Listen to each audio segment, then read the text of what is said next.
худалдааны бодлогын зөрчилдөөн байна. Хажуугаар нь технологи өрсөлдөөн байна тий. Ер нь бид нэр судлаач ч гэсэн энэс нөгөө үр дүнгээ харахын тулд нөгөө ялгаж үр дагаврын тий.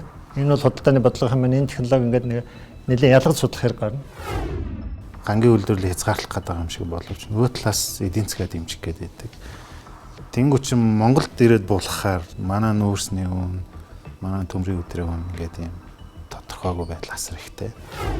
Одоо Монгол банкнд байдаг юм, банкуудын холбоонд байдаг юм уу, улсын хурлтай байдаг юм уу, засгийн газрын түвшиндээ байдаг юм бүү юу ч байхгүй. Эндээс ерөөсөө ганц нэг өсөд байгаа шүү дээ. Шүүхийн журмаар шийдэх асуудлыг л хурдлаад өгөө. Нэг жилийн дотор шийдээд өгөө. Яагаад болдгүй те? Яагаад энэ асуудал 4-5 жил болж иж банкнд ямар нэг хэлээр шийдэгдэж идэв. Энийг 8-9 жил бүр тэрнээс өмнө хүмүүс хэлжсэн хүмүүс байгаа шүү дээ. Нийт одоо орон нутаг мутгийнхаа тэр хөрөнгө оруулалтын ирэмб мэрэмбийг гаргахтаа макро эдийн засгаа бодолцож гаргах тухай одоо тэрэн дээр илүү анхаардаг болмоор байна. Алийн одоо төрүүлжихээ аль нь одоо шинэ энэ онд бол Монголын макро эдийн засгийг алаачих нь тий.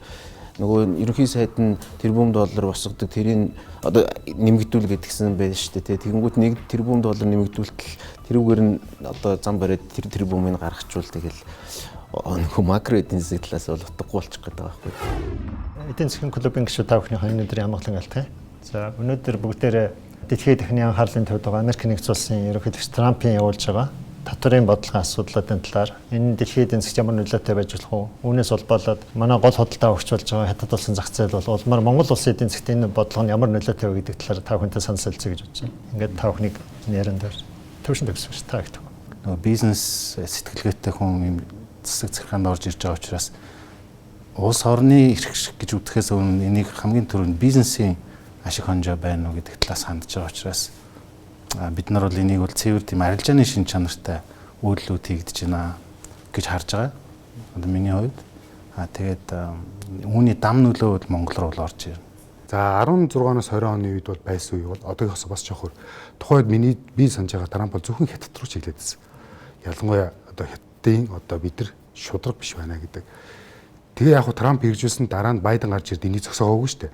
Байден өргөжлүүлсэн тодорхой хэмжээнд. Зүгээр тэгэхээр санаа нь юу гэхээр одоо яг түрүү хэлсэнчлэн их харилцааны чанартай. Одоо энэ харилцааны чанар нь илүү их жоохон төгөлдршөөд гэх юм уу бусад улсууд халдаж эхлэх байгаа байхгүй.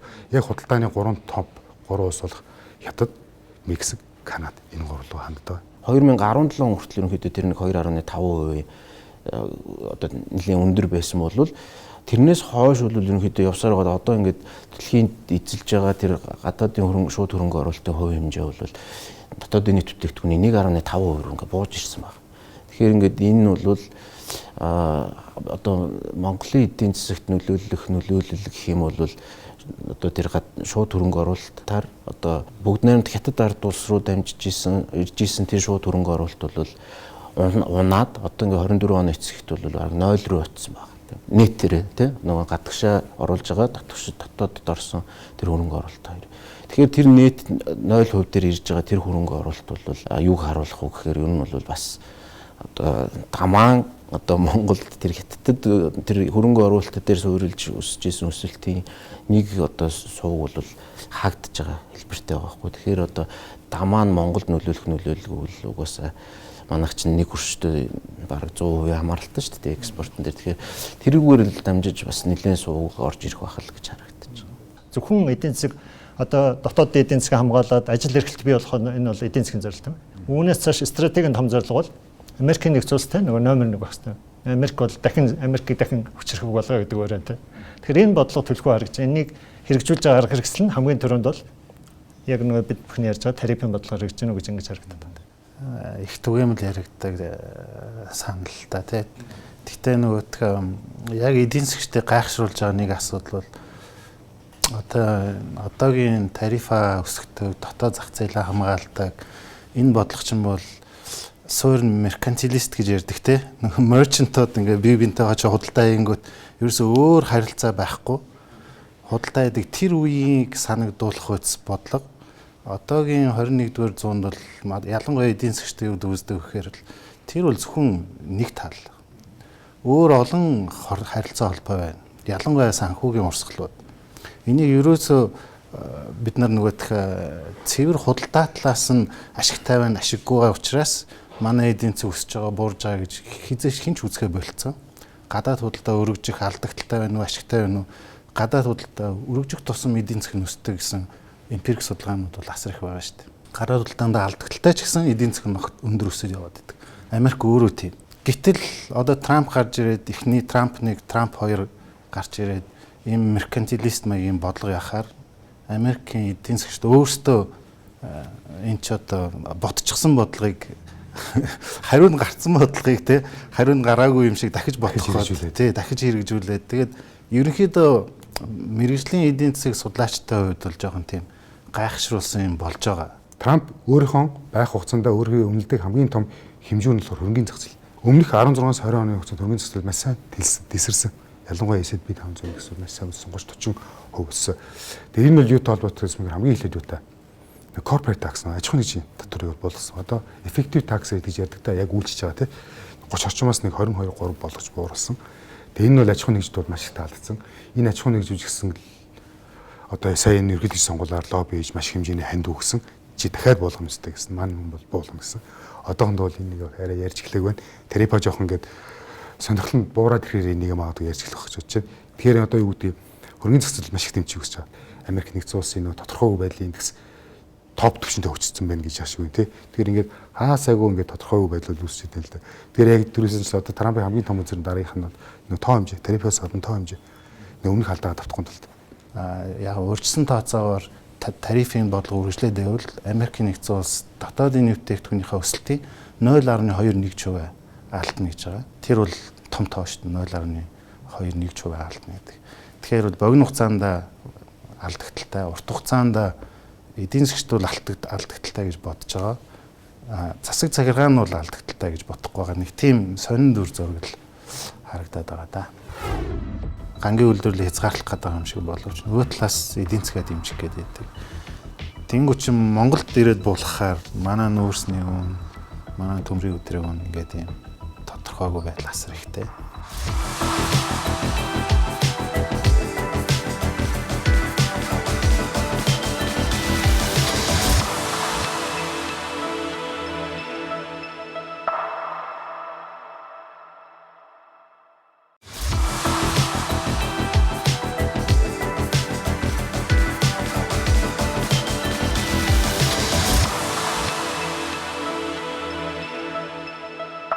Өмнөх засгийн газар тийм Трампын өмнөх засгийн газар Байдены засгийн газрын гол авсан арга хэмжээ бол технологи өрсөлдөөн юм тийм. Удаа дараа Америк нэгдсэн улсын конгрессээс хүртэл Америк хятадын өндөр технологийн бүтээгдэхүүн дээр хамт хөрөнгө оруулалт хийж болохгүй Америкийн компаниудыг оролцоог хоригдсан. Хятадын компаниуд Америкийн нэгдсэн улсын өндөр технологийн хөрөнгө оруулалт бас хийж болохгүй. Тэгээ энэ бол бараг миний мэдхээр 2-3 юм хууль зарлигууд үйлчилж байгаа. Одоо ч гэсэн хэврээ үйлчилж байгаа. Тэгэхээр худалдааны бодлогын зөрчилдөөн байна. Хажуугаар нь технологи өрсөлдөөн байна тийм. Ер нь бид нэр судлаач ч гэсэн энэс нөгөө үр дүнгээ харахын тулд нөгөө ялгаж үр дагавар юм тийм. Энэ бол худалдааны бодлого юм байна. Энэ технологи ингээд нэг нэлээд ялгаж судлах хэрэг гарна. Гуравдугаарт хятадын эдийн засаг өөрөө ямар байлаа гэдэг нь бас тэр Трамптай татваргүй өөрөө ямар нөхцөл дээр хаашаа явж байгаа тийм. Тэгэхээр энэ гурвын нөлөөллийг бид бас бодох хэрэг гарч байна тийм. Нэг зүйл яг нөгөө манай Монгол улсад хамааралтай утгаар нь ярихад бол нөгөө зэсийн үн чинь бол тэр хятадын эдийн засаг руу мөнгө оруулдаг, гаргадаг бас гол хэрэгслүүдийн нэг байгаад байдаг. Ягаад гэвэл нөгөө шууд нөгөө capital юун дээр capital одоо юун дээр бол контролтой. Тэгсэн худалдаан дээр контролгүй. Тэгэхээр нөгөө нэг худалдааны мөнгө төгрөг бол чөлөөтэй орж гардаг учраас тэрийг бол ингээ нөгөө нэг тэрүүхэн бүстэй буюу одоо ингээ Гонконг юу одоо их газрын хятад гэдэг ингээд энэ хоёрын хооронд худалдаа хийж байгаа юм шиг тэр нөгөө нэг зэсийн тэр нөгөө нэг харьцангуй байлын өндөртэй ийм одоо бүтээгдэхүүн учраас тэрийг нөгөө нэг зарж байгаа юм шиг ингээд агуулгатай байж идэг орж гаргаад ингээд мөнгийг одоо хятад руу оруулж гаргадаг гол хэрэгслүүдийн нэг болоо. Тэгээд энэ хятад руу тодорхой хэмжээний урсгал ингээд мөнгөн урсгал ингээд орох болоод одоо net 0 ирсэн байх гэж шүү дээ хөрөнгө оруулалт нь. Тэгээд тэр нь хэрвээ ингээд хөрөнгө оруулалт ингээд өсөх юм бол харин нөгөө Монголын эдийн засаг чинь нөгөө нэг зэсийнхаа үнээр дамжуулаад сөрөг нөлөөлөл гарч магадгүй. Зөвхөн бид нар нөгөө нэг зэсийг хэрэглээ гэж хараад хятадын эдийн засаг нөгөө нэг цахилгаан машин үйлдвэрлэл нь хэрвээ мэн гэдгээс илүү бас тэр аюул том импакттай байгаад байдаг болохоор тэрийг бас давхар ажиглаж явах хэрэгтэй юм билээ. Гангийн үйлдвэрлэлийг хязгаарлах гэдэг юм шиг боловч нөгөө талаас эдийн засгаа дэмжих гэдэг. Тэнгуү чин Монголд ирээд буулгахаар манай нүүрсний үн, манай төмрийн өдрийн үн ингээд юм тодорхойгүй байдал асар ихтэй. Хизээ дуусах нь тодорхойгүй нэг. Тиймэрхүү тодорхойгүй ус байдал гадна талаас хятад талдаа бид нар байгаад байна. Хятад эдийн засаг өөрөө тодорхойгүй нөхцөлд нэлээд орцсон. Тийм байгаад байгаа шүү. Өмнө явж ирсэн тэлтийн бодлогууд ер нь бол дууссан. Одоо шинэ бодлогууд орж ирж байгаа. Тэр нь бол төсвийн бодлогоор, төсөв сангийн бодлогоор, мөнгөний бодлогоор дамжиж орж ирнэ. Өмнө нь бол гангийн үйлдвэрлэлээр дэд бүтцийн төслүүд улс орнуудад зарлж ийж үйлдвэрлэлээ ингэж явж исэн бол одоогийн миний бодож байгаагаар бол төсөв мөнгөний бодлогоор хоёр бодлогоор дамжиж орж ирэх учраас энэ яг нүүрсний эрэлт, гангийн эрэлтэн дээр бас нэг жоохон тийм тодорхойгүй байдал үүсгээд байгаа харагдаж байгаа. Тэгэхээр одоо шил бидний өмнө ерөөсөө сонсож байгаагүй заал барих нөөцөөг бууруулна гэдэг чинь хятадын хувьд бол энэ чинь асар том сувг, аюул хүчтэй сувг. Тэрүүгээрээ оролдож эхэлж байна гэдэг чинь ерөнхийдөө энэ бол дэд бүтцийн салбар бол өгөөж дуусж байгаа, ер нь дуусж байгаа юм бүтээн байгуулалт юм биш үү гэж харагдаж байгаа. Тэгээд үйл хөдлөлтөөр нэлээд хүчтэй явж байгаад ер нь бол дуусж байна. Үйл хөдлөлтөөр зохицуулт хийсэн бодлогууд нь. Тэгэхээр тэр нэг юм тодорхой ус байдлууд өсгөөд байна. Бидний таамаглаж чадахгүй байгаа шалтгаан бол тэнд байх шиг байна. Нэгдүгээр хятад эдийн засаг бол хэмжээний хувьд бол номер 2 те 18 ихний доллар эдийн засаг те 36 ч 35 ч 6 мужтай. За тэгээ мужуудын нэрмэлэх юм бол манай нэг худалдаа гэдэг өвөр Монгол мөн бараг 20 хэд дээр явж байгаа те 30 хэд мөн чинь 340 тэрбум доллар эдийн засаг өвөр Монгол эдийн засаг. Бугат хот дангаараа өнгөрсөн 23 оны байдлаар 44 тэрбум доллар. Монголын эдийн засгаас 2 дахин том нэг хот ч те. Бид нар зөвхөн бугат хот гэж яриад байгаа бол яг те нөгөө эдийн засгийн агуулгын үзэхээр тэнд чинь бүх үйлдвэр авах, ажилтны үзэх хэлбэр те хар төмөрлөг байна, өнгө төмөрлөг байна. Хамгийн чухал нь газрын хорилмент тэнд боловсруулж байна те. Нөгөө баян овгийн хөдрийг авчираад жинхэнэ үн цэнтэй болгож штэ. Дэлхийн зах зээл дээр те. Тэгэхээр ийм том нөгөө төрөлдсөн маш том ажилтны эдийн засаг тэнд байгаа гэдгийг бид нар анхаарах хэрэгтэй. Хоёрдугаар бид нар нөгөө ялангуяа макро эдийн засаг гэдэг бол нэг жоохон төрөлдөх гэдэг юм. Олон улсын байгууллагын тайлан ч юм ингээд уншихлаар дандаа China economy гэж байна те. Нөгөө 20 ихний долларын тухай тэнд үзүүлж байгаа нөлөө манад үзүүлж байгаа нөлөө хоёр огт өөр тийм. Бидний нөгөө худалдаа хийж байгаа худалдааны түнш мөн өвөр Монгол эдийн засаг. Нөгөө 340 магадгүй тэр 44 тэрбум тал бид нар худалдаа гэдэг шүү дээ. Яг өвөр Монголын эдийн засгийн статистик үзүүлэлтийг үзэх юм бол тийм. Экспорт импорт бол өвөр Монгол. Тэгэхээр тэр агуулгаарч бид нар нөгөө манад нөлөөлөх гол сувг зах зээл маань эрэлт маань тэнд байгаа юм гэдгийг харах хэрэгтэй юм бэл. За тэгээ нөгөө дахиад нэг анхаарах юм. Хятадын засгийн газрын мэдээж гаргаж байгаа шийдвэр маш чухал. Тэр бол нөгөө төлөвлөгөөтэй эдийн засаг, хөгжил шинтгэлээр бүх зүйлээ шийддэг. За тэгэхээр сая хоёр их хурлаас гаргаж байгаа шийдвэр дотор мэдээд эзэн засгийн дэмжээ гэсэн чухал бодлого. Нөгөө талаар байгаль орчноос сэргээ те нөгөө сэргээгт хэрчим хүчийг асар их хурдан нэмэгдүүлэх гэсэн зорилго. Одоо олон улсын байгууллагууд судлаач бүгдээрээ тэгээ өвөр Монгол сэргээгт хэрчим хүчний маш том их өсвөрт болсон те. Бараг нөгөө хэрэглээний хэн баг 30-40% сэргээгт хэрчим хүч болсон. За яг энэс хамаарад бугтын төмөрлөг үйлдвэр 2 жилийн өмнөхөө нэг ган халуулах 100 цэцгэлгаан зохиолгоцсон байна шүү дээ. Кокс сэргэлэхгүйгээр тий. Тэгэхээр энэ байгаль орчны сэргээх бодлогын цаашдаа ингээд тууштай үргэлжлээд явах юм бол тэрийг нөхөх цэцгэлгааны их өсвөр нь байна, хямд их өсвөр нь байна. Тэгэхээр нөгөө бидний боломж маань нөгөө дэд үтс хүртээмж орон зайн байдлаас шалтгаалаад бид өөрөө тэр нөөцийг өөр тийш нь шилжүүлэх боломж бид нар хязгаарлагдсан юм л шүү дээ. Хамгийн тэ дутагдaltaй бол нөгөө гашуун сухатай холбож байгаа. Тэгэхээр нөгөө боломжтой зүйл маань тэнд байгаа. Гэхдээ мэдээж бас том дүр зургаар нь харахгүй бол тэд нар чинь урагшаага гол нөгөө нэг бүтээгдэхүүнээ нийлүүлж байгаа тийм ээ. Гол миний хэлэх гэдэг санаа бол юм. Олон улсын байгууллагууд тэр нөгөө том эдийн засгийн судалгааг найлтаа хийсэн байхгүй. Дутагдaltaй тал нь гадны судлаачид өвөр Монголын эдийн засаг гэж судалдаг байхгүй. Тэгэхээр тэр сул орхицсан тал нь бидний үүрэг байхгүй. Манай партнер бидний хөдөлгөөнд нэвчж тэ. Тэрээс Дэлхийн банк өвөр Монголын эдийн засаг гэсэн судалгаа хийхгүй байхгүй. Тэгэхээр үлдэж байгаа орон зай. Бид нэр хийх хэрэгтэй ажил энэ. Тийм тэгээ нөгөө нэг таны хэлж байгааг яг нөгөө илүү дэлгэр одоо баттгаад ярихад бол одоо нөгөө net zero гэд амлалцсан байдаг те одоо үйлдвэрлэж байгаа шингээж байгаа одоо тэр нүүрс хүчлийнхаа хийг одоо ингээд бүр 0 төвшөнд авчирна гэсэн байж байгаа шүү дээ те. Тэгэхээр чин тэрэн лүү очихын тулд бол одоо нөгөө таны хэлдэг энэ одоо эрчим хүчний хэмнэлтүүд хэмдэх усрууд нь хойдол мужтай байдаг те. Энэ хамаг нөгөө салхин наран энэ цахилгаан одоо станцууд нь бол бүгдээрээ хойд мужтай байгаад идэг. Урагшаага очив аваачих нөгөө нэг дид бүтэц тэр талдаа харьцангуй тутамг явж идэг. Тэгэнгүүт одоо хойдолтой илүүдэлтэй баахан үйлдвэрүүд байгаад байгаа хгүй. Тэгэхээр тэр хойдолт нь одоо бугт маань хойдолтой байгаа юм чинь тэр хойдолт байгаа тэр үйлдвэрийг бол тэр эрчим хүчээр хангах магадлал бол хамаагүй өндөр болоод ирж байгаа хгүй. Тэгэхээр бидний бас бодох одоо Монгол улсын хувьд бодох ёстой юм нь л тэр газар дор байгаа баялаг бол баялаг биш ээ тийм ээ. Тэр чинь нөгөө газар дээр гаргаа тэгээ тэр чинь аваач зараа тэгээ тэр мөнгө нь баялаг штэ тий. Тэгэхээр тэрийг бодохгүй аваач газар дор байгаа юм харамлж хагаад нэг бахан юугүй юмтай болох нэг тиймэрхүү одоо нэг хэрэглээ багтай тийм одоо зүйлтэй болчих магадлал бол бас их өндрөл байгаа л гэж харагдаж байна. Бидний зүгээс одоо биднес 80 эдэн сая тонн нүүрс экспортлоо одоо ингээд логистикууд ингээд тулцсан гэж аашгүй шүү дээ. Тэгээ одоо яах вэ гэдэг нэг юм том проблем байгаа. Тэгээ яг сая нэг Кокс нүүрснээс бид нар төсөв дээр 120 30 гэж таад одоо нэг 150 байна гэдэг их сандрал ах шиг л байна л да. Тэгээ энэ чинь нөгөө ханш гэдэг чинь өөр байн хөдөлж идэг бүтээгдэхүүн. Тэгээ одоо юу гэдэг бид нар тодорхой хэмжээнд тэгэл хаал гарна шүү дээ. Магадгүй нөгөө нэг энийг ингээд тойрч сошиалорч гэдэг юм уу, ус төрчтөн ч гэдэг юм эднес чинь хит их яриад хахаар энэ нөгөө нэг хүмүүсийг нэг хэрэггүй үйлдэл гаргаж хэлдэг. Одоо ялангуяа долларын аншин дээр байхгүй. Одоо яг тэр хүнд яг нэг долларын хэрэгцээ байхгүй байсан манай монголчууд доллар худалдаж аваад шүү дээ. Спеки гэдэг шүү дээ. Ингээд хөрөнгө оруулалт ингээд ингээд одоо гадаг шатах шиг байхгүй. Гэхдээ тэр хүнд ямар ч хэсэн доллар авъя. Өдрийн нэг хөв, жилийн нэг хэдэн үе чи дээр нэг бонд ч юм хадгаламж очигээд тэгэхээр яг нөгөө нэг хятадын бодолж барьж байгаа бодлого нь болохоор битгий химний спек ч гэдэг юм уу нэг хий хоосон юмыг жоохон ингээд дарах гад. За монголч гэсэн бас энийг бас тодорхой хэмжээнд дарах нь зүйтэй. Гэтэ мэдээж захиргаалттай хараар бол биш. Энэ бол яг зах зээлийн зарчмаараа. Энэ бол хааны газар ус төртөн ч гэдэг юм эднээс чинь манлайлал үзүүлэх ёстой. Энийг ярих ёстой. Тэгэхгүй шууд ингээд захираад жийлэхгүй. Одоо ингээд сая банкус дээр ингээд том шийдвэрүүд гарлаа шүү дээ гинтийн тогтсон. Тэгээ иймэрхүү юм ингээд энд тэнд гараад одоо энэ нөгөө нэг зорилго хэсрэг байгаа байхгүй. Одоо ингээд зээлийн хүүгээ бууруулъя гэдэг ингээд ярьлаа. Тэгмүүд ингээд банкусууд ингээд хомоодглоо шүү дээ. Тэгэхээр эн чинь ингээд далд зах зээл үсэж эхэлж шүү дээ. Нөгөө зээлийн хүч дахиад өссөн шүү дээ. Одоо яг тэнд ажиллаж байгаа хятад улсуудын гэх юм уу цалин бол хятадтай л болох нь энд орж ирэхгүй байхгүй. Тэр хүмүүс тэндээ л яа.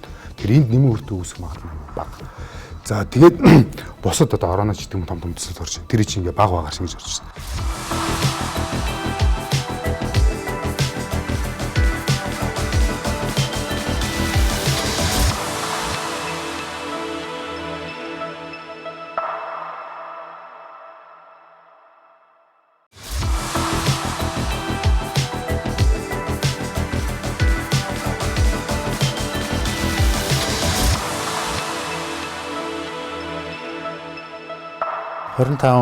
Төрөний хэлсэнчлэн маш их тодорхой бус байдал руу орж ирж байна. 25 оны төгсгөл рүү эдийн засаг ямар байхыг яг үндэ таамаглахад нэлээд бэрхшээлтэй байгаа. Тэгээд гол тэр тодорхой бус байдал чинь Монгол дотроосоо биш, Монголын гаднаас орж ирж байгаа учраас. Тэгэхээр эхний 25 26 оны хувьд бол бид нэр яах аргагүй энэ гаднаас орж ирж байгаа сөрөг шокийг яаж давж гарах вэ гэдэг асуудал болох байх. Өөрөөр хэлбэл бид нар мега төслүүдээсээ төмөр замын холболтуудаа хийчихвэл энэ бол байж болох хамгийн том эерэг үр дагавар. Тэгээд бид нар хэдийгээр үнэн унтсан байгаа ч гэсэн экспортынхаа хэмжээгээр тэр уналтыг тодорхой хэмжээгээр нөхөж чадах юм бол энэ бол аль хэдийн амжилт гэж харагдах утсаар одоо бол байгаа. 14 мега төслийн бусад тэр төмөр замаас бусад төслүүд бол яг үндэ бол санхүүгийн их усрын тодорхой биш, тэ зүүн байхгүй. Ер нь бол хүслийн жагсаалтал яваад байгаа учраас одоо би жишээлбэл бизнес хийдэг юм бол төмөр замын холболтууд бол ойрхон байна, хийж болж байна. Эрчим хүчний шилжилт, аюу том шилжилт энэ бол бас ойрхон байна, болж байна. Зөв зөвхөн байгуулж чадах юм бол бусад мега төслүүд бол бас нэлээд хол харагдаад байгаа. Яг тэгэхээр эдийн засгийн үр ашиг нь бол яг үндэ тодорхой биш. Нөө тэр мега төслүүд ч гэдэг юм уу одоо энэ бүх юм бол яг би хайрцангуй хий хоосон лоозон гэж би хувьдаа боддог. Яг тэгэхээр одоо төмөр замын холболт 28 он шүү дээ. Дахиад 3 жил. Бид чинь 3 жилийн дотор юу хийсэн үзэх вэ? Одоо бид нар 1 жилийн өмнө тавхан ажиллах сонгуулийн Монгол бодлогыг болгосон шүү дээ. Юу нь бүх юм сайхан байна гэж байгаа санаа шүү дээ. Тэгээ бодлогыг бууруулахдаа тэр чинь бүр ээлж дээрээс ээлжид бусаар хуралдаж байгаа бууруулсан шүү. Сонгуулийн. Гэвч гинт одоо ингээд өсөж байгаа байхгүй. Энд чинь ингээд бодлогын залгамжлагаа байхгүй хит их ус төртэй яадаг. Тэгэхээр юу гэдэг 3 жилийн дараа хил холболт 28 онд мэдгүй тэрнээс нь юу ч болоо лээ. Би бол тэрэнд итгэж одоо ажлаа амьдралаа төлөвлөхгүй гэж хэлж байгаа санаа. За хоёр тэр хятад ингээд орж ирэхэд хятадч бас өөртөө их хайрцагладаг хүмүүс байхгүй. Одоо яг тэнд ажиллаж байгаа хятад улсуудын гэх юм уу цалин бол хятадтай л болгох нь энд орж ирэхгүй байхгүй. Тэр хүмүүс тэндээ л яа. Тэр энд нэмэн өртөө үүсэх магадлал айгүй бага. За тэгээд босод одоо орооноч гэдэг юм том төсөл орж байна. Тэр чинь ингээ баг багаар шингэж орж байна. Ингээ том нислээ хараад байгаа. Бидэрт нэгт Америкаас амрах, хоёрт Хятадаас амрах, гуравт өөрснөөс амрах аюу том нислүүдтэй. Тэгээ яг цаг хугацаа харуулах бах. Тэгээ мэдээж бид нар эндээ анхаараа явах бах. Тэгээ бид бүхэн мэдж байгаа одоо ингээ эрчим хүчний дутагдлыг ярьж байна. Би одоо нэг боддоо баг байхад яагаад тогтсраад байсан тийг одоо сайхнаас ойлгож эхэлж байгаа байхгүй. Тэгэхээр бид нар тэр хэмжээний боловсролыг 10 жилдээ их сураад өөг байхгүй. Бид нар эрчим хүчний дутагдaltaй байсан. Эдийг ерөөсөй ойлгуулаагүй. Бас хүмүүс шоглоо ярьсан шүү дээ. Хүмүүс ингээ PC тоглож бүрээр хаагүй. Хамгийн их бид эрчим хүчээ барьдаг шүү. Цахилгааны барьж байгаа дараа нь үйлдвэрлэе ягаа цэгийн хүчээ зузаатгаа бос тусдаа ингээ дайддаг байхгүй. Тоглоомоор бол PC-гэр бол бид нар тэр тоглоомыг тоглож өсчөд яг бодит амьдрал дээр юм байдгийг сайхны хөл би мэдэг байгаа байхгүй. Тэгэхэд ингээд сая эрчим хүч яриад сая 3 жирэмээс үл тогтцлаад дулаан амлан яриад чинь яа үнэхээр том барил юм биш үү. Ягаад бид нар хотоосоо хөдөөрөд хийж болдгоо юм бэ? Тэн чин тогн байхгүй болохоор тэн чин бизнес үйлдвэрлэл байхгүй шүү дээ. Ерөөсөө ойлгоогүй. Ард эрдэнэ чинь энийг ойлгохгүй. Ус төрчин ч гэдэм үү, эдийн засгийн ч гэдэм үү энийг нийгмийн сэхин гэрүүл манлал байхгүй болохоор бид нэг анх уурал байгаа гэж л байна шүү дээ. Мэдээж одоо тэгэл их усүр нэмэгдүүлэх эрчим хүчний одоо реформ хийнэ гэл те одоо ингээл цахилгаан станц барина л гэж юм л да. Тэгээд тэр чинь одоо хамгийн түрүүнд л цул импорт ч те.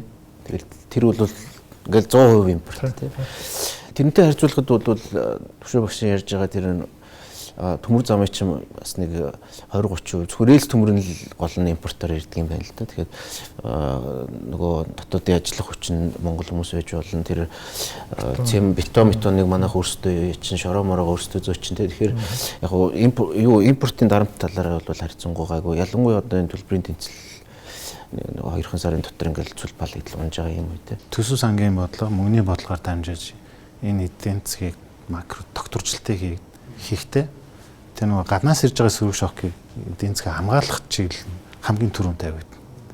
Тэгэхээр бол бид нар одоо өсөлт гэж ярихаас илүү яаж сөрөг шокийг зардал багтаагаар доктортойхоо шиг давж гарах вэ гэдэг асуудал тавигдах байхаа. Тийм учраас хүмүүсийн хүлээлт бол 6 сар ч юм уу хаврын чуулганы сүүлээр ч юм уу яаж үсэн төсвөө тодтох гээд яриа хэлцээ би болох хэвээр угаасаа тийх байх гэж хүлээлттэй. Тэр үеэр төсвийн бодлогыг тодорхой болгоно. Мөнгөний бодлого бол алхамаа хийгээд эхэлчлээ. Мөнгөний бодлого хатууруулаад эхэлчлээ. Энэ бол хүлээлтэн дээр суурилж хийж байгаа учраас энэ бол миний бодлоор бол айгүй зөв. Шокыг өөртөө авна. Муу тал нь мэдээж эдийн засгийн идэвхжлийг сулруулна. Тэгэхээр өөр арга байхгүй. Ягаад тэгэхээр манай эдийн засаг чинь юм доголдолтой тал нь гаднаас хамаарал ихтэй мэдээж тэ. Тэрэндээ бид нар өөрсдөө эхэлж хамгаалахгүй бол өөр арга бол байхгүй харагдаад байна. Төмөр замыг тавиулаад цахилгаан станц энэ бариулаад тэ нөгөө нэг аж ахуйн нэгжүүдэр чинь Монгол улсад мөрөөддөг байсан юмнуудыг чинь тэр зүгээр нэг ганц төрлийн өмчт аж ахуйн нэгж энэ төр хийчихэж байгаа байхгүй тий. Төсвийн гадна ерөнхий төсөв тэнд нөгөө эрэмблэлт нөгөө юуж байхгүй шүү дээ тий. Тэгэхээр тэрийг нөгөө нэг одоо нөгөө манай төсөвчин өнгөрсөн оны эцсээр дотоодын нийт бүтээгдэхүүний 38% хүрсэн тийм ээ. Бид нэр амлалт өгөхтэй ардын нам маань бол 25% авчнаа гэсэн тий. Тэгэхээр одоо 32 байсан 38 болгоод ингээд шууд дотоодын нийт бүтээгдэхүүний 6 1% ингээ огцсон нэг жилд ингээд нэмчихэж байгаа байхгүй. Тэлэлттэй өсөлттэй жил дээр нь штэ тий. Тэгэхээр чи нөгөө нэг юм бол одоо энэ нөгөө нэг инфляц өсөд байгаа одоо энэ ханш дээр дарамт ирээд байгаа гайхах юм биш штэ тийм биз дээ. Тэгээ мөнгө тараасны л юм штэ тийм үстэй. Энэ одоо нөгөө төсвийн тэлэлтийн л одоо гол үр нөлөө байна тий. Тэгэнгүүт ч одоо тэр юу яагаад чи гэж гомоор байгаа гэхээр нөгөө нэг төсөв албан ёсны төсөв дээрээ тэр орон нутгийнхаа төсвийг орон нутгийн болон төрийн өмчт аж ахуйн нэгжүүдийн төсөвтэй нийтд нь ил тод болгооч. Тэгжиж бид нар одоо дүн шинжилгээ хийж, тэгжиж бид нар одоо эх жилийн валютын ханшамрахын, инфляц амрахын гэж ярина үхээс биш ганцхан одоо тэр төсвийг хараад нөгөө цааталт нь нуугдсан байгаа юмыг мэдхгүйгээр бид нар ингээд шалгуудлал юм ярих болох байгаа байхгүй. Тэгэхээр тэрийг нэгдүгürt ил тод болгож энэ одоо шинжээчдийн энэ хилцүүлэлт оруулмаар байна. Хөрөнгө оруулалтын дистараа 90 мэрэмбийг армаар байна гэж хэлмээр байгаа. Тэгэхээр тэрэн дээр нэг анхаарч өгөөрэй. Танаас гомээр. Төрийн шийдэн компаниуд ингээд ховчлон гэдэг нэг чагсаар гаргасан шүү дээ. Тэгээд хөрөнгөний зохицуулах нь тэр ажил руу орсон. Одоо юу гэдэг андреатер бизнесийн андреатер юм гээд. Тэгээд яг энд ингээд бүх зүйл яг хөрөнгөний бирж бол нээлттэй хувьцаат компани болсон. За ер нь бол тэгээд дууссан шүү дээ. Ганц цаад болсон юм нөө төрийн болон орон нутгийн өмчийн тухай байдаг. Тэрний 56-гийн хэдүүдийн нэг заалт байгаа. Төрийн болон орон нутгийн өмчийн оролцоотой этгээдийн 5 ба түүнээс дээш хувийг 1 ба түүнтэй холбоотой этгээд худалдаж авчлахгүй. Тэгээ компани тухай хуулиараа 5 ба түүнээс дээш хувьцаа эзэмшиж байгаа хүн өөрийнхөө төлөөлөлт туцтаа сонгож оруулна. Тэгэхээр энэ ингээд маш том ингээд энэ хоёр хуулийн заалтал одоо тэр том засгийн газрын тогтоолыг ямар ч сүнсгүй болгож байгаа байхгүй. Санаа нь хичнээн гой тогтоол болсон ч гэсэн хөрөнгө оруулагч нар би нөхөр төрийн болон орон нутгийн өмчтөө этгээдийн 5-аас дээш хувийг авч чадахгүй юм биш. Бидгүүл яах ч наа чи мөнгө өгье. Надад ямар ашигтай. Би менежментийн багт нь орчихдохгүй би яах ингэж босч байгаа байхгүй. Тэгээ за яах вэ ингээ хууль нь юм биш. За эргээд нөгөө нэг төрөмчийн юуны зохицуул байгуулсан батлсныг журам байдаг юм. Тэр нөгөө тузыг сонгох юм журам байдаг юм байл да. Тэгэхээр төрийн бол орны шүмжийн орцоотой этгээдийн 32-оос доош хүн заавал түүний төлөөлөл ихтэй байна гэдэг. Тэгэхээр нээлттэй хувьцаат компани 9 хамгийн бат 9 байх хэрэгтэй байхгүй. Тэгээ 6 төр байх. Нөгөө 3 нь хараад ус. Хувьч биш төрч байх хэрэгтэй байхгүй. Ингээд ийм холио мантан ингээд нэг маш самбараагүй. Тэгэхээр нөгөө түрүүний амар зөвхөн хэлдэг шиг ингээд төрийн бол орон нутгийн ингээд төсвөөгөө ярьлаа шүү дээ. Хэрвээ одоо энэ хуулийн хоёр заалт арай чөлөөтэй байсан бол тэр компаниуд хөрөнгөний бирж дээр гараад удирдлагын багт нь хувийн хвшлүүд ороод эхлэх юм бол энэ чинь засарт эхлэх байхгүй. Тэр одоо ингээд яг одоо шинэ хууль яригч байгаа юм л энийг бол засан байх л гэж найдаж шүү дээ. Яг энэ жишээ одоо жишээл газрын төсвөл хоцрох үйлдвэр байж болж байгаа байхгүй. Тэ? Одоо нэг гадны зээлийн хөрөнгөөр бариад байна шүү дээ. А гэтэл энэ төсөл чинь цаашаа явахын тулд илүү коммерчл байх хэрэгтэй төсөл тэ. Тэгэхээр тэн дээр яг нөгөө хувийн хвшлийн оролцоо байж цаашдаа зөв явах төсөл байхгүй. Аливаа нөгөө хууль тогтоомжийн тухай хууль гэж улсын их хурлын дэгийн тухай хууль гэж өргөн барьж байгаа бодлого тодорхой шалгууртай, судалгаатай, дүн шинжилгээтэй гарч болох өртөг зардлын дүн шинжилгээ хийж өргөн баригдаа хэлцэгдэх хэрэгтэй. Гэтэл энийг чи алгасаад байна шүү дээ. Яаралтай горим гэдэг зүйлээр тийм. Өнгөрсөн намар бид нар төсвийн тодтолыг 7 хоногийн дотор хэлцэл машиндаа л батллаа шүү дээ. Тэгэхээр энэ дэр юун судалгаа, юун тооцоо вэ тийм. Инхээр нөө бидний ярьдаг, судлаачдын ярьдаг зөвлөгөө мөлгөө бүх юм алга болно. Олон улсын байгууллагын дүгнэлт мөл юу ч хэрэггүй тийм. 7 хоногийн дотор тэнд байгаа их хурл өөрийнхөө байгаа хэмжээндээ л бодож байгаа л зөв юм байна гэдэг бодлого баталж шүү дээ. Тэр нэг онохгүй ч юм нэг шоо хийж байгаа юм шиг. Бидэрт гэрэл гээгээ байна уу ер нь. Тэгэхээр засах зүйл маань тогтолцоонд байна тийм. Парламент маань яг нэг үндсэн хуулиар хөлөөс өргөн бодлого тодорхойл цорын ганц эрхтэй өргөх шүү дээ. Бид нэр холбооны улс биш тийм. Орон нутаг хичнээн ч тэнд мөнгө баталсан тэр эрхийг их хурл эхэлж баталж яаж дараа нь орон нутаг баталж байгаа. Тэгэхээр их хурл дээр энэ хууль тогтоомж шийдвэр бүх зүйл орохдоо тэр яаралтай горим гэдэг зүйлээр огторж болохгүй. Яг хууль тогтоомжийн хууль гэдэг тэр дэг журмаараа бүх шатыг даваад бүх боловсролыг давж иж орж ирж тэгжээж энэ бодлого болох хэрэгтэй юм. Тэгэхээр яг одоогийн ойрын хугацаанд яг тулчаад байгаа зүйл маань энэ хавар хэлэлцэж байгаа төсвөр юм гэдэг л. Тэгэхээр өнгөрсөн жил бид нэр текстээр нөгөө зорилтуудаа бичсэн. Тэгэхээр энийг яг мөрөөдлийн жагсаалтаа бодит ажил хэрэггүй гэдгээ одоо шийдэх хэрэгтэй нөх хөрөнгө хөөсөө. А тэгтэл яг түрүүний ярьж байгаа тодорхой бус байдал байна те. Бид нэр хичнээн мөнгө тооцоо тавьсан ч гэсэн тэр мөнгө бий болох уугүй бас мэдэхгүй болчиход байна шүү дээ. Нөгөө таныг одоо төсвийн доктортой байдлын зөвлөлийн даргын хувьд одоо хэлэхэд тийм энэ нөгөө нэг юм нийт макрогоо харахгүйгээр одоо нөгөө нэг юм орон нутгууд чинь сүүлийн үед аягүй том болцсон зардлууд нь тэгээд макрод эдийн засгт нөлөөлчих хэмжээнд ирсэн байдаг. Нөгөө нэг ирэмблэлт нь бол шал өөр юм дээр байгаа байхгүй. Агаарын бохирдол бууруулах дээр байгаа, төвчл бууруулах дээр байгаа тийм. Одоо энэ хаварч одоо ингээд Улаанбаатараа тойруулаад зам барина гэдэг бол тэр чигээрээ бас л импорт нэлээд их хувь нь тийм. Тэгээд ингээд ийм одоо юмнууд байгаа учраас тэр нийт одоо орон нутгийнхаа тэр хөрөнгө оруулалтын ирэмб гаргахтаа макро эдийн засгаа бодолцож гаргах тухай одоо тэрэн дээр илүү анхаардаг болмоор байна. Тэр нөгөө ирэмбэ хийхтэй тийм. Алийн төрүүлж хийх юм тийм. Алийн одоо төрүүлж хийх аль нь одоо шинэ энэ онд бол Монголын макро эдийн засгийг алаа хийчих юм тийм.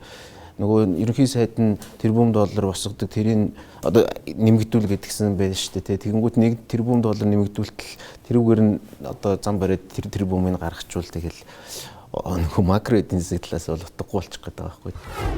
Монгол улс нэг амар л баян улс юм шиг л нөгөө нэг мөнгө орж ирэх юм бол гаралт нь баахан татвар матвар авч байгаа шүү дээ. Суутган татвар 20% мэтр гээл те.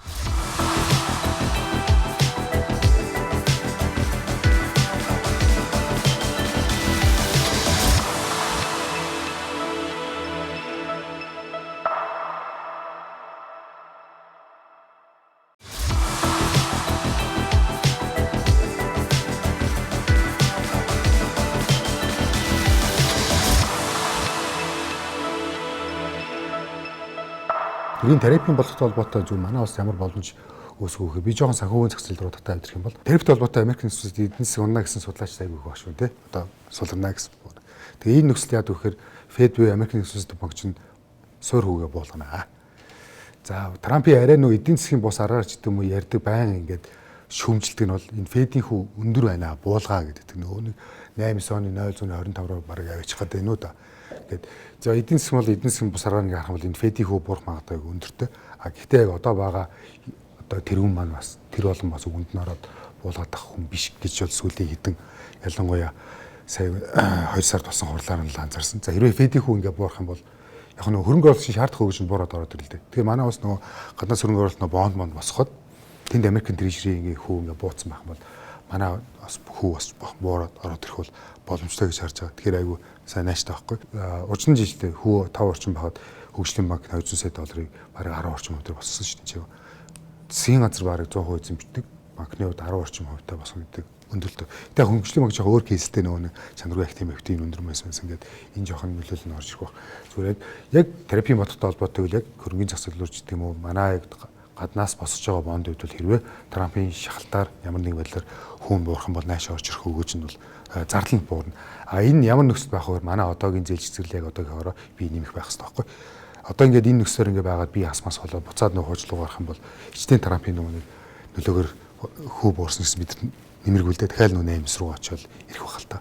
Америкийн энэ тогтворгүй бодлого нь мэдээж хөрөнгө оруулалтын сайхан эдийн засаг байж болно, өсөлттэй байж болно. Гэхдээ нөгөө нэг тогтворгүй ямар шийдвэр гаргах нь мэддэхгүй ийм засаг байгаа нь бол тэндээс бас хөрөнгө оруулалтыг үргэх нэг тийм таатай нөхцөл байдал байна гэж харагдаж байгаа. Тэр тохиолдолд бол Америк ч одоо хамгийн том хөрөнгө оруулалтын чиглэдэг урсгал учраас тэрнээс зугтсан урсгал бол Монгол шиг орнд бол бас жоохон одоо тэрнээс нэг ганцхан тэр 1500 тэрбумаас ганцхан тэрбум нь манайх руу чиглэлсэн багтал бас хөөрхөн дэмжлэгтэй байна шүү дээ тийм. Монгол улс нэг амар л баян улс юм шиг л нөгөө нэг мөнгө орж ирэх юм бол гарахт нь баахан татвар матвар авч байгаа шүү дээ. Суутхан татвар 20% гээл тийм. Улс орны эдийн засгуудыг ер нь бол амжилттай яагаад амжилтгүй болж байгаа шийдэж байгаа хоёр асуудлыг байна гинэ. Нэгдүгээр төрлийн эдийн засаг нь юу гэхээр тэр хүмүүс extractive гэж үг хэлээд байгаа. Өөрөөр хэлбэл байгаа юмыг хувааж авдаг тийм тогтолцоо. Одоогийн Монгол гэсэн үг байхгүй юу? Газар доороос баялаг гарч ирлээ, тэрийг хувааж авдаг. Орон нутаг байна уу, улсын төсөв байна уу, төрийн эмчийн компани байна уу, юу гэж нэрлэх нь хамаагүй ингэж хувааж авдаг. Ийм төрлийн орнууд бол бидний яадаг Африк орнууд. Одоо Нигер, Кен, Замбия, Зимбабве, Венесуэла гэх extractive. Нөгөө төрлийн эдийн засаг нь юу гэхээр inclusive гэж үг хэлээд байгаа. Тэр нь миний ойлгож байгаагаар л хамтын. Өөрөөр хэлбэл innovation дээр, инновац дээр суурилдаг тийм тогтолцоо. Одоо яагаад Америкч нь яг ингээд extractive байсан бол ингээд тулах хэрэгтэй байхгүй юу? Яагаад тэгэхээр газрын доорх баялагаа ашиглаад яаж энэ дид бүтцэн ингээд одоо ер нь ганхаж чинь Америк яг тулаад байгаа боловч өнөөдөр өсөөд хамгийн том эдийн засаг хадгалаад яваад байна гэхээр тэр чин дандаа инновац явагдчихэв. Технологийн дэвшил. Технологийн дэвшил гэдэг юм чинь юу гэхээр эдийн засаг өсөлт үндсэндээ юм 3 хүчин зүйл байгаа шүү дээ. Капитал байна, хүн байна, газар бол тооцоо болчихлоо. Тэгэл инновац шүү дээ. Хамгийн гол зүйл нь технологи буюу инновац чинь шүү дээ. Манайх ч одоо ганцхан л бараг шахуу зарах салбартай болсон шүү дээ. Уулуурхай тийм ээ. Тэгэхээр тэрэн лүүгээ орж ирсний айлгаад дарамтлаад авах ш тэрнийг харин одоо нээлттэй болгоод тэдгэрийг хайгуулын хийх боломжийг олгоод аль хэдийн хөрөнгө оруулаад ингээд эхлэх гээд байхад нь хүртэл ингээд зовоод байгаа юмнууд байна ш тэдгэрийг одоо тэрийг л хүмүүс харж байгаа ш том одоо нөгөө нэг тэр кейс дээр яах нь үгүй тийм тэдгээр мэдгэрийг нэг айтайхан бусадтай үлгэр дуурайл болох тийм кейс болгоод ингээ сайхан хөрөн уул уурхайн салбарыг нэг хамгийн муу мухай байгаа юм шигээр ярихаа болоод ингээд нэг тэрийг хөрөнгө оруулалт татмаар байна. За дараагийн салбар нь бол банкны салбар байгаа тий арай нэг хөрөнгө оруулалт татчих боломжтой. За тэгээд нөгөө нэг ямар ч боломжгүй болгоцсон хөрөнгө оруулалт татах ямар ч боломжгүй болгоцсон одоо тэр банкны хууль мөлөө өөрчлөлмөр байна. Актив хөрөнгө оруулагч бол орж ирж гүйцэтгэх захирал махирлын сольж иж тэр өргөөжийн сайжруулж иж хувьцаагаа зардаг ч юм болно шүү дээ. Дараа нь тийм өгөөжийн хүртэн тэгтэл 51% өгөхгүй тийм ээ. Нөгөө талдаа пассив хөрөнгө оруулагч нь хөрөнгө оруулах гэхээр одоо хөрөнгийн бие иржийнхаа маань да бол банкны салбар чинь томтчиход шүү дээ. 5-10% гаргахад л одоо 3 дахин нэмэгдчихэд баахан ногдол ашиг дараагаад ахтал хувьцааных нь ханш унаад идэг ийм гаж юм байж болох тийм. Тэгэхээр энэ liquidity-г одоо ядаж дид бүтцийн байгууллага хэрвээ гадны хөрөнгөний биржтэй dual listing ч юм уу хийх боломжтой манай хөрөнгөний бирж сүрхий байсан бол одоо Монголын хөрөнгөний бирж дээр гарахт нь дэмжих хэрэгтэй байсан баг. Гэтэл нөгөө нэг толгой компани байхыг хориглоод одоо нөгөө нэг energy resource center шиг ингээд гадны хууль хэрэгждэг газар толгой компани байгуулж байгаа хөрөнгө татах матах боломжийг хаагаа хийсэн хуулиараа одоо тэгээд гарчиж болохгүй томхон хөрөнгө оруулагч оруулж болохгүй ингээд нэг юм гажиг юмтай болгоцсон. Үндсэн зорилго нь болохоор юунаас хамгаалах гэдэг байгаа шүү дээ. Нөгөө нэг өөрийнхөө банкнаас нөгөө юу том хувьцаа эзэмшигч нь бусад юм өөр юм зарцуулаад байна. Өөрийнхөө төслүүдийг санхүүжүүлээд байна гэж байна шүү дээ. Тэгвэл тэр зорилго руугаа чиглэмээр байгаа хөө тэрийг яаж хязгаарлах юм те? Энэ эдийн засгийг яаж үсэх юм бэ? Яаж эдийн засгаа төрөлжүүлэх юм бэ гэдэг юм бол эдийн засгаа Нобелийн шагнал авдаг хүмүүс юу гэж хэлж байгаа гэхээр шин санаа огт биш шүү дээ. Дахин хэлээд байгаа шүү дээ. Шин санаа бол ерөөсөө биш. Юу гэж хэлээд байгаа гэхээр хүн төрөлхөөсөө эрэлхийлэгч амтан юм шинээр сэтдэг, шинээр бий болгодог, нэг юм руу тэмүүлдэг. Тэр тэмүүллийг нь өдөөж өгөх ёстой. Өөрөөр хэлбэл жоон модноос гарцсан үг инновацлаг, хүн өөрөө инновацлаг. Тэрийг яаж дэмжиж өгдөг вэ гэдэг юм бол энэ урдуур нь орж ирээд байгаа төрийн зохицуултуудыг багасгаж өгөөч. Тэр нөө яагаад намууд 25%, ДНБ-гийн 25% засгийн газрын зардалгаа барья гэж байгаа. Энэ санааг мэдээд байгаа байхгүй юу? Ойлгоод байгаа байхгүй юу? Тийм. Тэгэхээр тэр чинь нөгөө том зургаараа бол хэрэг засгийн газрын оролцоо, эдийн засгт оролцоо багасаад ирвэл хүмүүсийн орон зай буцаад яг тэр суллсан орон зайд хүмүүс орж ирнэ. Буюу нөгөө инновац бий болгодог, шинэ технологи бий болгодог. Одоо ингээд зүгээр харахад хүмүүсийн ярьдаг жишээ шүү дээ. Рио Тинтод Монгол залуучууд IT-г нь хийгээд байна. Тэр үл жижигхэн, маш жижигхэн. Өшөө жижигхэн юм жишээнүүд байна. Монгол том жишээ хэрэггүй шүү дээ. 3 сая хүн шүү дээ. Хэлдгээр 0.07% байхад л монголчин гिच гэдэг шүү дээ. Тэр 1.5 их 80 гэдэг хөрөнгө оруулалтын. Тэгэхээр чи нөгөө бидний давуу тал тэр талдаа байж магадгүй. Америкийн нэгдсэн улсын явуулж байгаа бодлого дээрээс нэг ажиглаж болохоор зүйл бол нөгөө дэлхийн хөгжлийн 3 төв биш үү? Европ, Хятад гэдэг те.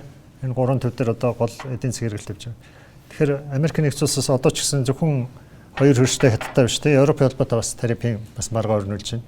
Энэ хооронд Европын холбоотой Трампын бодлогын дараа явах вэ гэдэг төлөвлөгөө бас ярьж байна Европ холбоо.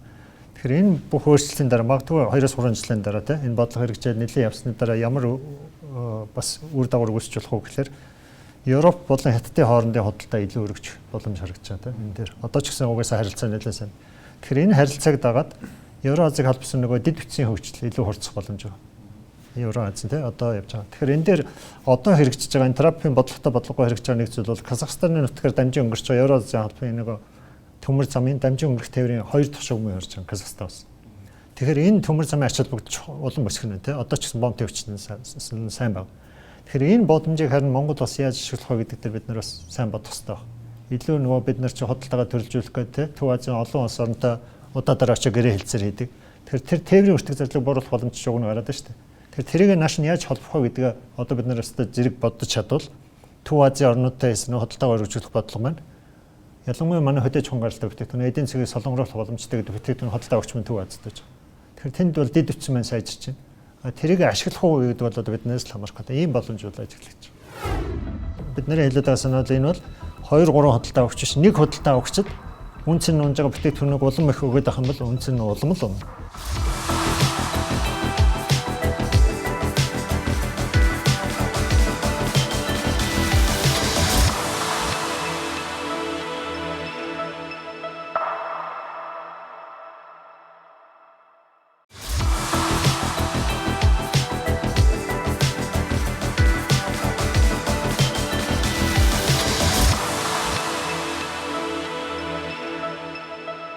Ойрын 3-4 жил гэхээр манай эдийн засгийн бүтцэл өөрчлөгдөхгүй. Бүтцэл хэвээр байна. Энэ бол тийм амархан өөрчлөгдөх зүйл. Нэгэнт одоо нөгөө олборлох маань явцсан учраас. Тэгэхээр энэ олборлоод байгаа бүтээгдэхүүнээ нөгөө яаж үнцэнтэй хөдөлгөх вэ гэдэг л асуудал байна. Бид нар зах зээлээ 2-3 болгож хараахан чадахгүй. Ойрын жилүүд дид үтсээ те барьж дараа 3 жил байна шүү дээ. Тэгэхээр 22 оны жишээ байна. Бидний үзнээр 22 оны жишээгээр бид нэг 40 гаруй сая тонн нүүрс экспортлоод одоо баг одоогийн хэмжээний шахуу орлого болсон байхгүй. 1 тонн те нүүрсний үнэн чинь 160 170 89. Гэтэл одоо 2 дахин унсан байна. Тэгэхээр энэ дээр бид нэг гадаад худалдааны бодлого болохгүй байна гэдгийг л хэлээд байна. Гэтэл яг энэ ингээд үнц нь унаад ахад улам олборлох хэмжээг нэмье гэдэг бол те улам харлах бодлого. Тэгээд бид нэр хэлээд байгаа санаа бол энэ бол 2 3 худалдаа өгч биш нэг худалдаа өгчөд үнц нь унж байгаа бүтээгдэхүүнийг улам их өгöd ах юм бол үнц нь улам л юм. Тэгэхээр одоогийн боломжтой бид нэр зүгээр зохистой хэмжээнд энийгээ бариад ялангуяа нүүрсийг үнцний нэмэгдүүлэх асуудал. Ойрын 20-оос хойш ийм л боломж байгаа. Түүнээс дид үтсийн хувьд бол бид нэр нөө сайжруулах хэрэгтэй маш их байна шүү дээ. Түүнийг те 80 90 сая болох тухай биш. Одоо тэр дорногоо хангийн зам тэр орчныг бол сайжруулах, те асал аварг болох асар их зүйл хийх хэрэгтэй байхгүй. Тэрийг хийгээгүй мөртлөө би тэмжиг 80 90 болгоно гэдэг бол ямар ч утгагүй сонсогдож.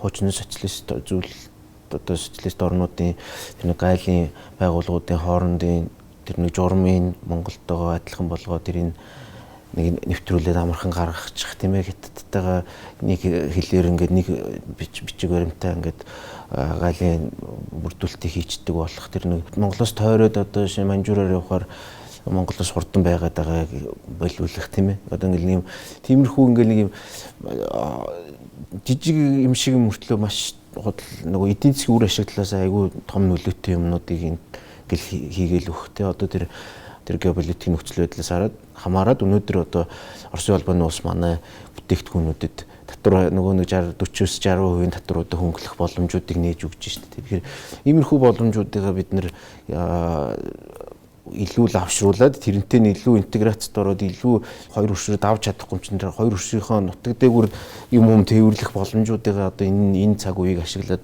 сайхан нэгээд авчих юм бол бид нэр одоо урт хугацаанд бас хожих юм боломж байгаа юм болов уу гэж харагдав.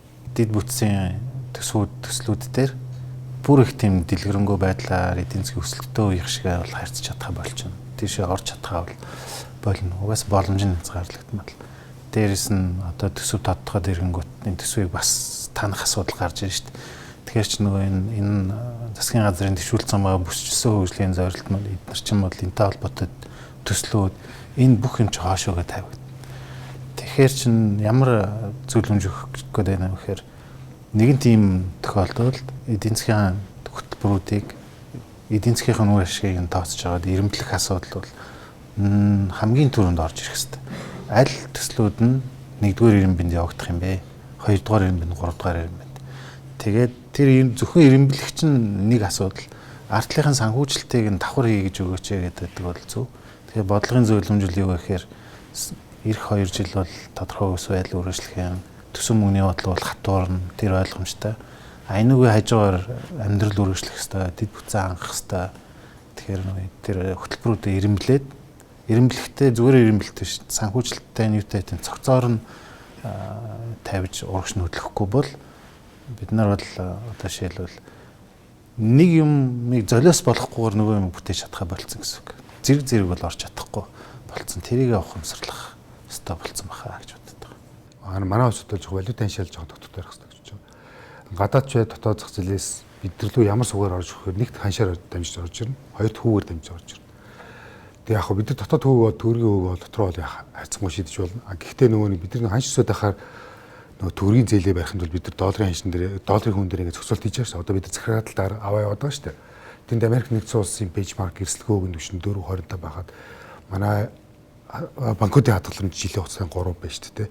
Энд чинь ингээд базаад ах тусам энэ чинь нэг цаана хааны газараа гараад ингээд задраад байгаа байхгүй. Энэ 3% ер нь бол юу тайх хэвчтэй гэж. Тэнд яг эцэг болсон тэнд 4-аар төгс тэнд ингээ 3 ингээ байгаад очихгүй байхгүй бид нэг хайцангуй тавих хэрэгтэй. Тэгээд зарчим үед одоо юу гэдэг юм бид нар долларын ханшийн үнэхээр тогтвортой байх хэрэгтэй. Одоо гадны хөрөнгө оруулагч нар манайх руу орж ирэхдээ тэднээс нэг их өгөөж өсөхгүй шүү дээ. Тэр чинь одоо Wall Street-ийн банкуд одоо хийж сангууж ирэхдээ жилийн 11 12 өгөөж байгаа гэсэн тэднээс маш том амжилттай байгаа байхгүй. Одоо нөгөө маш бага хүний төвшөнд ажиллаж сурцсан улсууд чинь бидэрт энэ хэмжээний өгөөж өгөх төсөлж гэдэг юм уу? Одоо банкуд ч гэдэг юм уу одоо их үзүр татхад одоо бонд олон улсын зохицолд бонд энэ хэмжээг өгөх боломж байгаа байхгүй. Ганц асуудал нь доллар ханш. 3380 3500 нэлээ явчаад эргээд сая ИТТ-ийн нөөц борлуулалт нэгсэндээ холбоотой бас бус 40 3370 руу нэлээ өгсөн. Одоо эргээд буугаад өнөөдөр ингээ 3500 очиж штэ. Тэгээ санаа нь бол бид нар долларын ханшаа доктортой байлгаж чадвал асуудал ер нь доктортой гэж байгаа. Тэгэхээр бид гаднаас мөнгө хэрэгтэй. Бид дуугаас. Энд илдгээ өстө нөгөө нэг маргамар санагдчихэв. Нөгөө Монгол улс маань өөрөө нээлттэй жижиг эдийн засаг тэр нөгөө нэг валютын нөөц нь хангалттай биш, маш хурдан хугацаанд гараа явчих боломжтой. Тэгээд тэрийг хамгаалахгүй бол хямрал руу, гүн хямрал руу ордог. Тэгэхээр тэрийг хамгаалахын тулд бол уян хатан валютын ханшийн бодлоготой байх нь бол ийм жижиг эдийн засагт бол захиргаалтаар биш хамгийн чухал одоо манай эдийн засгийг олон жилийн турш хамгаалж байгаа хамгийн гол хамгаалт гэж надад бол зүгээр санаа нь одоо долларын ханш бий барьна гэдэг бол ханшийг барих талаас ярьж байгаа болохоос би долларын хүү одоо зарчмын доллар өнөөдөр бил 4-өөс Америкийн нэгдсэн улс 4.25 байгаад бид нар дээр 3 байна. Тэгвэл бид нар энийг 6 гэж тавьчих л да. Тэгвэл гадны хүмүүс наашаа орж ирнэ шүү дээ. Эн чинь нэг дэлхийн хөрөнгө оруулалт байхгүй. Бид нар ингээ өөрсдөө ингэж хуурчлахгүй байхгүй. Нэг гараараа зөв хүчээ нөгөө гараараа буруу хүчээ цаашаараа би хуурч болохгүй.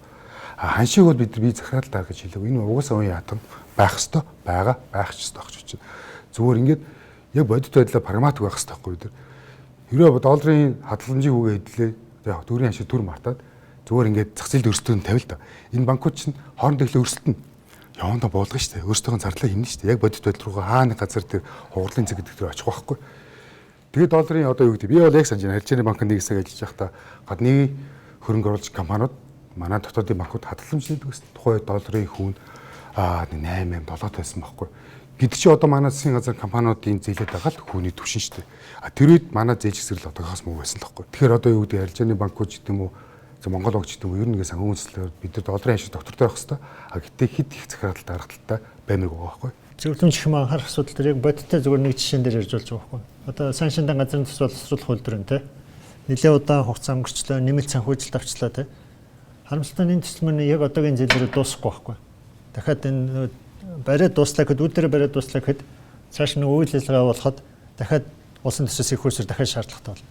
Тэгэхээр энэ илүү ачаага төр өөрөө хөнгөлөх боломжтой. Ийм те одоо хэрэгж байгаа төслүүдэд дахиж үнэлээд нөгөө хэрэгтэй мөнгөө ирэмблээд те тэр илүү гарах гэдэг зардлаа нөгөө чухал эрчим хүчний төсөл рүүгээ хийгээд тэр үйлдвэрийн газрын төсөл боловсруулах үйлдвэрийг тодорхой үеийн хувийн хвшилтэд хөдөл тэр үлдсэн санхүүжилтийн хувийн хвшил аваад авах бүрэн болцоод байгаа. Ялангуяа энэ борлуулалтын дээр газрын төсөл өөрөө нөгөө бэлэн бараа бүтээгдэхүүн тоологддог бараа бүтээгдэхүүн биш онцгой бүтээгдэхүүн учраас мэрэгжлийн байгууллага борлуулах хэрэгтэй. Манай нефт бүтээгдэхүүн импортлог компаниудын те аль нэг нь бүрсэн. Тэгэхээр тэр компаниудыг энэ үйлдвэр дээр оруулаад те нөхцөлийн тавьж өгöd үлдсэн төдөөд. Тэгэх юм бол энэ нэгдүгээр төрийн ачааг хөнгөлнө. Хоёрдугаар цаашдын үйл ажиллагааг жигд авч байна. Энэ төсөл маань үйлдвэр чи өөрөө эргээд нөөзөөлөлөө төлнө шүү дээ. Цааш нь те. Тэгэхээр тэр өөрийн ачааллаа бид нар бас бодох хэрэгтэй болно. Тэгэхээр одоогийн нөгөө эдийн засаг сайн байх үед бид нар төлж чадна гэдэг айгүй том амлалт авцсан том төслүүдээ ачааллаа хөнгөлөд хувийн хвшил рүү өгөөд тэр өөр дээрээ гарцаа авахгүй наа устай эрчим хүчтэй дэвцэний чухал юм дээр хөрөнгө оруулалт авъя гэж. За ингээд өнөөдөр бид өхөн дэлхийн дахинд болж байгаа үйл явдлын нөхцөл байдлын талаар Монгол улсад яаж нөлөөлөх вэ гэдэг асуудлаар санал солилцлоо. Тэгээд та бүхэнд энэ удаагийн ярилцлаганд оролцсон та бүхэнд их баярлалаа.